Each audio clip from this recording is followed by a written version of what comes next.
الرحمن الرحیم ان اللہ وملائکتہ یصلون علی النبی یا ایھا الذین آمنوا صلوا علیہ وسلموا تسلیما اللہم صل علی محمد وآل محمد وعجل اعوذ باللہ من الشیطان اللعین الرجیم بسم اللہ الرحمن الرحیم روی عن فاطمة الزہراء علیہ السلام بنت رسول اللہ صلی اللہ علیہ وآلہ قال سمعت فاطمة انہا قال دخل علی ابی رسول اللہ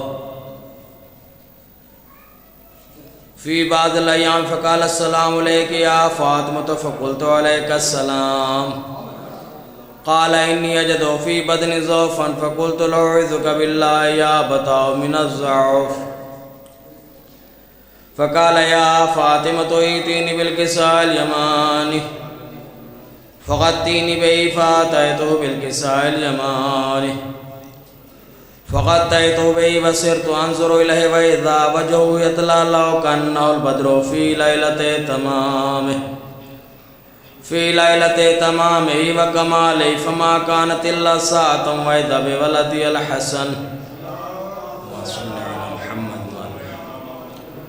قد اقبل وقال السلام علیک یا امہ فقلت علیک السلام یا قرۃ عینی وثمرۃ فؤادی فقال یا امہ انی اشم عندک رائحۃ طیبہ کأنها رائحۃ جد رسول اللہ فقلت نعم ان جدك تحت الكساء فاقبل الحسن نحو الكساء وقال السلام عليك يا جدا يا رسول الله يا تاذن لي ان ادخل معك تحت الكساء فقال عليك السلام يا ولدي ويا صاحب حوضي قد أذنت لك فدخل معه تحت الكساء فما كانت الا ساعة واذا بولدي الحسين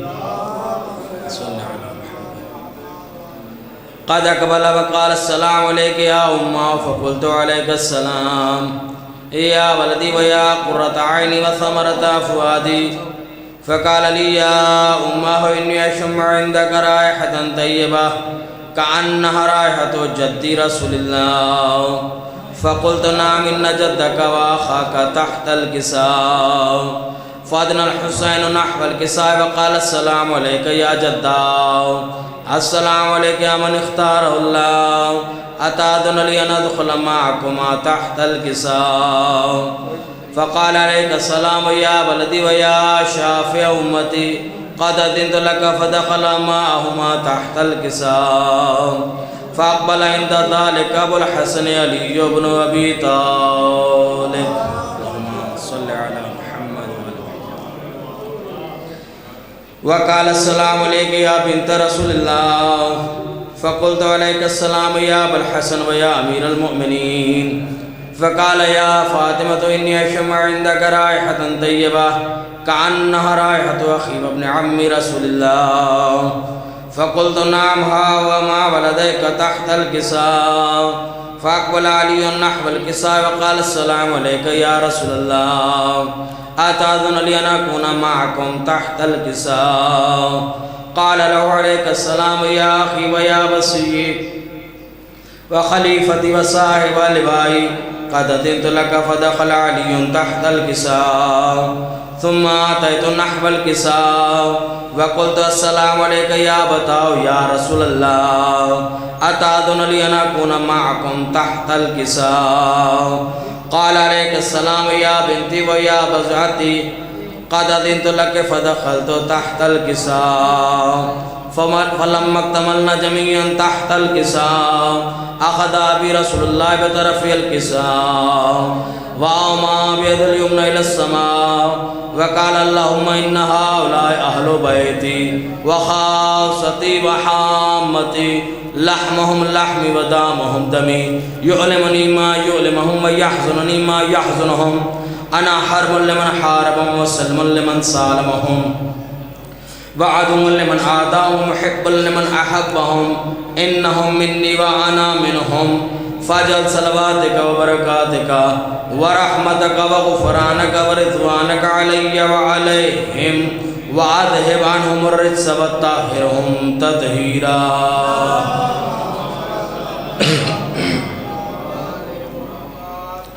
فقال الله عز وجل يا ملائكتي ويا سكان السماوات إني ما خلقت سماء مبنيا ولا أرض مدحيا ولا قمر منيرا ولا شمس مضيا ولا فلك يدور ولا بحر يجري ولا فلك يسري إلا في محبة هؤلاء الخمسة الذين هم تحت الكساء. فقال الأمين جبرائيل يا رب ومن تحت الكساء؟ فقال الله عز وجل هم أهل بيت النبوة ومعدن الرسالة هم فاطمة وأبوها وبعلها وبنوها. صلوات پڑھیں. جناب سیدہ کی بارک ذات پر بآواز بلند صلوات پڑھیں.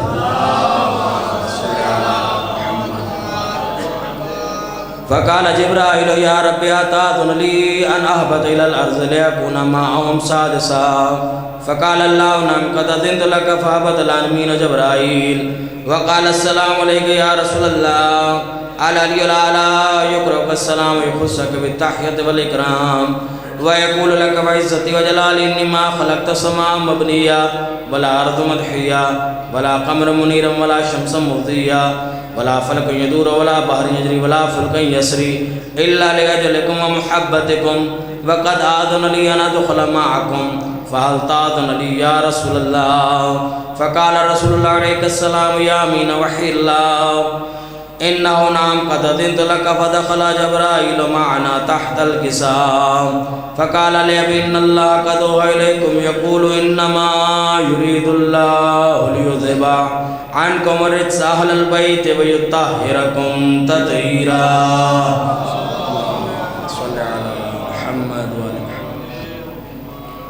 فقال علي لأبي يا رسول الله أخبرني ما لجلوسنا هذا تحت الكساء من الفضل عند الله. فقال النبي والذي بعثني بالحق نبيا واصطفاني بالرسالة نجيا ما ذكر خبرنا هذا في محفل من محافل أهل الأرض وفي جمع من شيعتنا ومحبينا إلا ونزلت عليهم الرحمة وحفت بهم الملائكة واستغفرت لهم إلى أن يتفرقوا. فقال علي عليه السلام إذا من لا يفضنا فهذا شيعتنا ورب القعبة.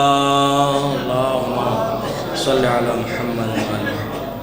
فقال أبي رسول الله صلى الله عليه وآله ثانيا يا علي والذي بعثني بالحق نبيا واصطفاني بالرسالة نجيا ما ذكر خبرنا هذا في محفل من محافل أهل الأرض وفي جمع من شيعتنا ومحبينا وفي مهموم إلا فرج الله همه ولا مغموم إلا وكشف الله غمه ولا طالب حاجة إلا وقضى الله حاجته. فقال علي عليه السلام إذا من لا يفوزنا وسعدنا وكذلك شيعتنا فازوا وسعدوا في الدنيا والآخرة ورب القعبة. اللهم صل على محمد وآل محمد. بآواز دیگر بلند صلوات پڑھیں.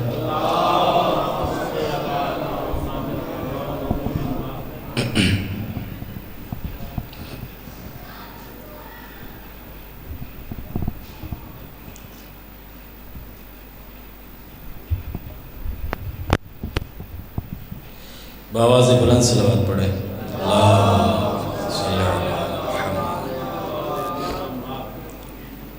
اعوذ باللہ من الشیطان اللعین الرجیم. بسم اللہ الرحمن الرحیم. الحمد للہ رب العالمین الصلاة والسلام علی رسولہ الکریم وآلہ الطیبین الطاہرین المعصومین ولعن اللہ علی آدائهم ملعونین والناکثین والقاسطین والمارقین. اما بعد فقد قال اللہ تبارک و تعالی فی کتابہ المجید وفرقان الحمید وقولہ الحق. بسم اللہ الرحمن الرحیم. ثم اورثنا الکتاب الذین اصطفینا من عبادنا. صلوات پڑھیں.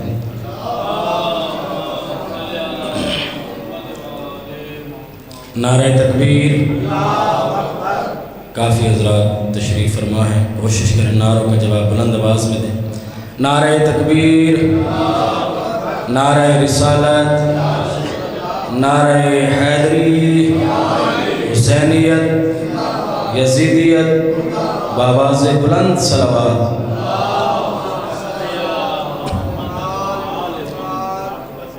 خداوند متعال بحق جناب سیدہ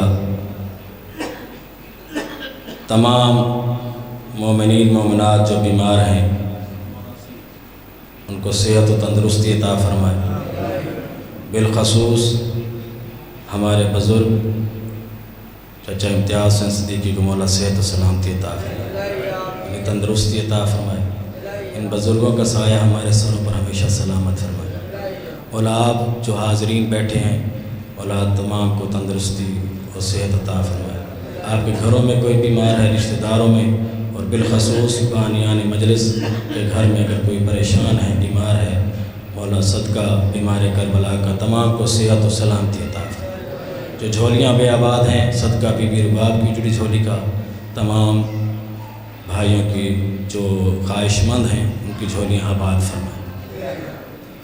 صدقہ مظلوم کربلا کا جو بھی مومنین مومنات خواہش رکھتے ہیں مولا حسین علیہ السلام کے زائر بننے کی، مولا تمام کی اس خواہش کو پورا فرمائے۔ وارث محمد کی عزت و عظمت کا واسطہ وارث حقیقی امام زمانہ کا جلد ظہور فرما، ہمیں امام کے جانثاران میں شمار فرما، خاتمہ بالخیر فرما، خاتمہ بالایمان فرما، موت سے پہلے توبہ کی توفیق عطا فرما، بعد از موت شفاعت محمد و آل محمد نصیب فرما۔ تمام تر دعاؤں کی قبولیت کے لیے بآواز بلند صلوات۔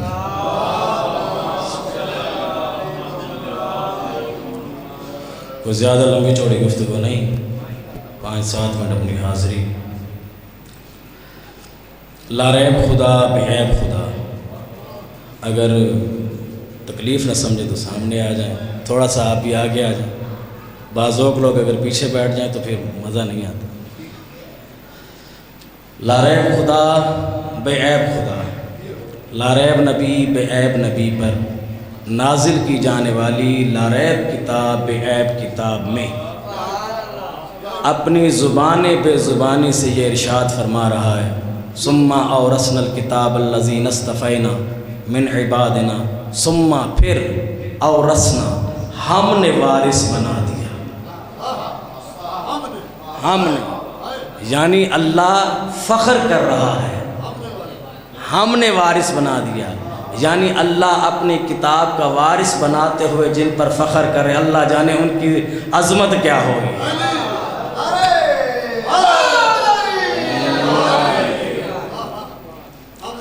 ثم اورثنا الکتاب الذین اصطفینا۔ اچھا، یہاں پر ایک علمی ایک نقطہ ہے، یہ یہاں پر کتاب کے ساتھ الف لام ہے۔ الف لام معرفہ کا بھی ہوتا ہے اور الف لام جنسی بھی ہوتا ہے، جو تھوڑی بہت گرامر، اتنی مشکل بات نہیں ہے۔ الف لام معرفہ کا بھی ہوتا ہے، الف لام جنسی کا ہوتا ہے۔ اگر یہاں پر قرآن اگر الف لام معرفہ کا لیا جائے اور کہا جائے کہ اس سے مراد قرآن ہے تو پھر بھی بات سچ ہے، پھر بھی صادق آتی ہے۔ اور اگر الف لام جنسی ہو یعنی تمام تر کتابوں کا علم، یعنی اگر الف لام معرفہ کا لیا جائے یعنی اللہ نے قرآن کا وارث بنا دیا تو بھی بات سچ ثابت ہے، اور اگر الف لام جنسی لیا جائے تو پھر بھی بات صادق ہوتی ہے۔ کیوں؟ اس لیے تو علی فرماتے تھے، سلونی سلونی قبل ان تفقدونی ھذا صفوۃ العلم وھذا لعاب رسول اللہ، پوچھو پوچھو علی سے، اس سے پہلے کہ علی تم سے جدا ہو جائے۔ اور علی نے یہ نہیں کہا کہ صرف مجھ سے قرآن کا علم حاصل کرو، صرف مجھ سے قرآن کے بارے میں پوچھو۔ الف لام جو قرآن میں ہے وہ یہ بتا رہا ہے کہ علی کے سینے میں نہ صرف قرآن کا علم ہے، نہ صرف انجیل کا علم ہے، نہ صرف تورات کا ہے، نہ زبور کا ہے، بلکہ اللہ نے جتنے انبیاء پر جو بھی صحیفے، جو بھی کتب نازل کیے، ان سب کا علم کل بھی علی کے پاس تھا، آج بھی علی کے پاس۔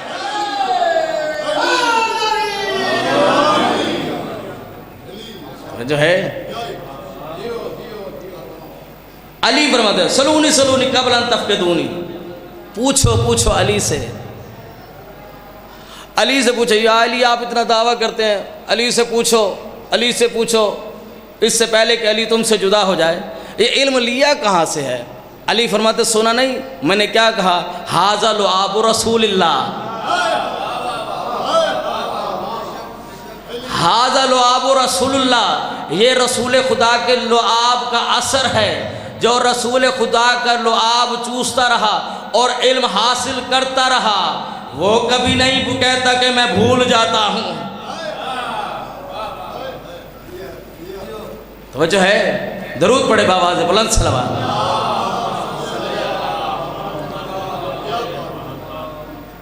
پوچھو پوچھو علی سے. اچھا علی کبھی کسی سکول میں گئے؟ توجہ، کبھی کسی کالج میں، کسی یونیورسٹی میں؟ نہیں. تو یہ علی کا علم کیا ہے؟ علم وہبی.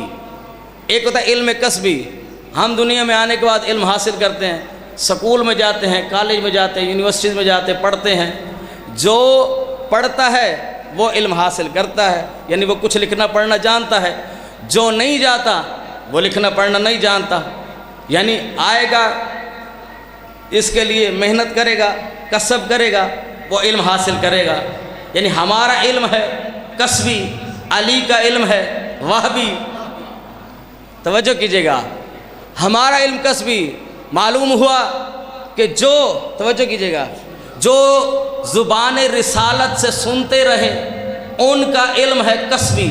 جو زبان رسالت چوس کر حاصل کرتے رہے، کمال ہو گیا آپ کی خاموشی کا. توجہ ہے؟ جو زبان رسالت سے سنتے رہے ان کا علم ہے کسبی. جو زبان رسالت چوس کر حاصل کرتے رہے ان کا علم ہے وہبی. جو دست رسالت پر جھکتے رہے ان کا علم ہے کسبی. جو دست رسالت پر پلتے رہے، جو دست رسالت پر پلتے رہے ان کا علم ہے وہبی. اب میں دیکھتا ہوں آپ خاموش کیسے رہ سکتے ہیں. جو رسول کے قدم پر قدم نہ رکھ سکے اس کا علم ہے کسبی. جو رسول کے شانوں پہ سوار ہو جائے اس کا علم ہے.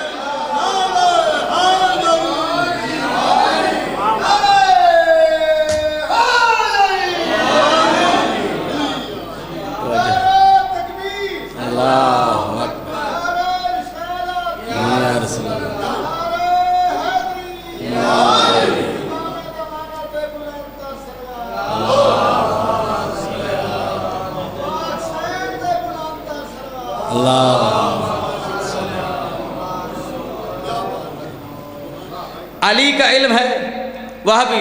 جناب عبداللہ ابن عباس سے کچھ لوگوں نے سوال کیا. اب عبداللہ ابن عباس کوئی عام ہستی نہیں، عالم امت کہا جاتا ہے. ان سے آگے سوال کیا کہ جناب عبداللہ آپ کا علم زیادہ ہے یا علی کا علم زیادہ ہے؟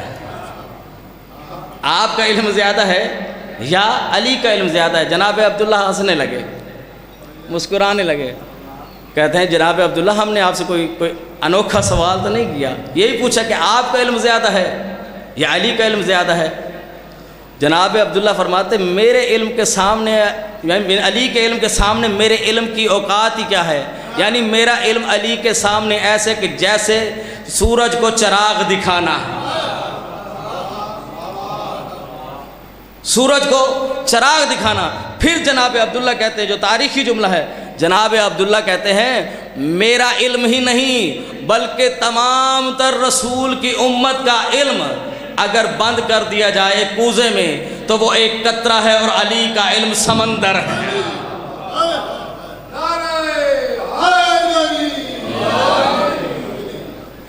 علی کا علم سمندر ہے. اور علی کے علم کو بار بار آتے تھے. علی جو اتنا دعویٰ کرتا ہے، دیکھیں تو علی جو دعویٰ کرتا ہے اس کا علم تو دیکھیں. ایک مرتبہ کچھ لوگ علی کے پاس ہیں، منافقین تھے. علی کا یہ دعویٰ تھا کہ علی نے کبھی بھی نماز جو ہے اول وقت سے ہٹ کر بھی نہیں پڑھی، ہمیشہ اول وقت میں علی میں نماز پڑھی ہے.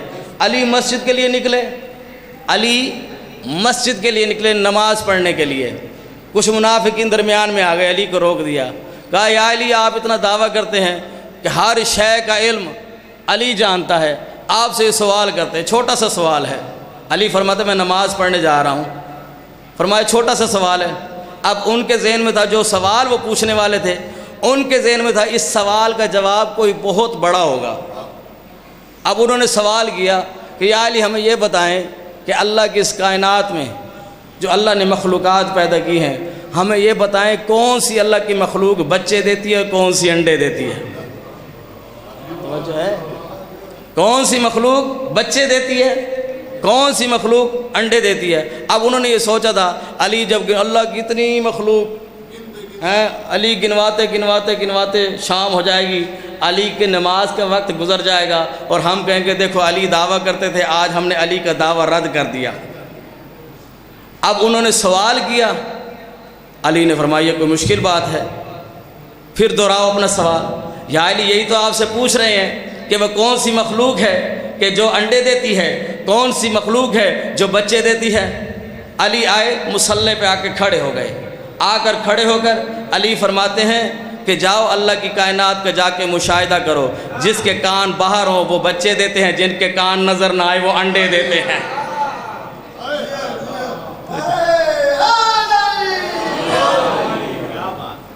جن کے کان نظر آئیں وہ بچے اور جن کے کان نظر نہ آئیں وہ انڈے۔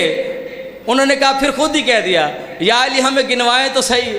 علی فرماتے ہیں اللہ کی کائنات پہ خود بھی ذرا توجہ دیا کرو، خود بھی غور کیا کرو، میری نماز کا وقت ہو گیا ہے۔ وہ وہیں کھڑے رہے، علی نماز پڑھ چکے۔ انہوں نے پھر ایک سوال کیا، یا علی آپ نے اتنی آسانی سے جواب دے دیا، ہم تو سوچ رہے تھے یہ بڑا مشکل سوال ہے، آپ نے آسانی سے یہ جواب دے دیا۔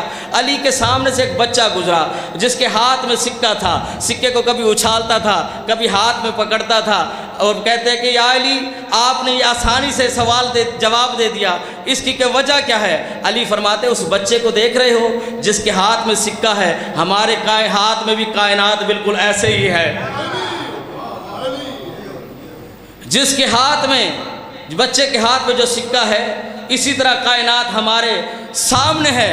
علی فرماتے ہیں ان سوالوں کے جواب وہ دے سکتا ہے جو خود بنانے والا ہو یا جن کے سامنے سب کچھ بنتا جاتا ہو۔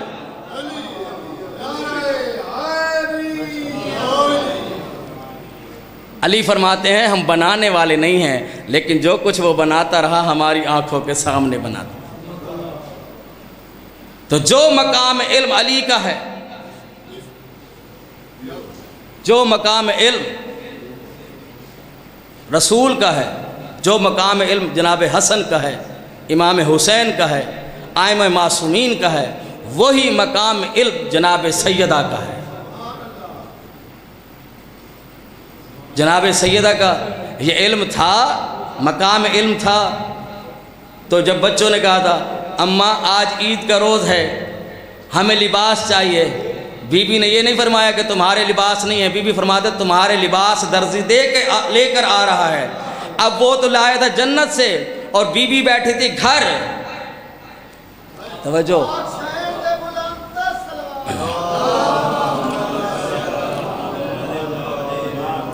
بی بی گھر موجود تھیں، لباس جنت سے آئے۔ بابا جس کا شہزادہ رسول کی گود میں بیٹھ کر لوح محفوظ کا مطالعہ کر سکتا ہے، وہ بی بی یہ نہیں دیکھ سکتی کہ جنت سے لباس آ رہا ہے۔ تو یہ مقام عظمت ہے جناب سیدہ کا، کیونکہ ایام فاطمیہ شروع ہو گئے ہیں، یہ مہینہ بھی اگلا مہینہ بھی جناب سیدہ سے منسوب ہے۔ عزیزدارو، ظلم کی آغاز ہوئی جناب سیدہ کے گھر سے۔ جناب خدیجہ کا جب وقت آخر تھا، اس وقت بی بی خدیجہ نے رسول خدا کو اپنے پاس بلا کر کہا یا رسول اللہ، میں نے آپ کے گھر میں کنیز بن کر زندگی گزاری ہے، میں عرب کی شہزادی تھی، لیکن میں نے آپ کے گھر میں جس طرح بھی وقت گزارا میں نے اف نہیں کی۔ یا رسول اللہ، کچھ نہیں مانگا آپ سے، بس جاتے ہوئے خدیجہ آپ سے یہ وعدہ لیتی ہے کہ جب تک آپ زندہ رہیں میری بیٹی فاطمہ کی آنکھوں میں آنسو نہ آئے۔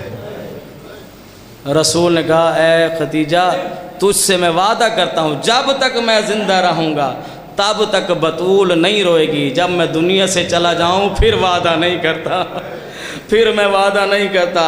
عزادارو جب تک رسول زندہ تھے، جب تک رسول حیات تھے، کسی کی جرت نہیں تھی فاطمہ کے دروازے کی طرف بڑھ کر سامنے آئے، بلکہ رسول خدا جب مسجد میں نماز پڑھنے کے لیے جاتے تھے فاطمہ کے دروازے پہ آ کے کھڑے ہوتے تھے، بطول کے دروازے پہ کھڑے ہو کر کہتے تھے السلام علیکم یا اہل بیت النبوہ۔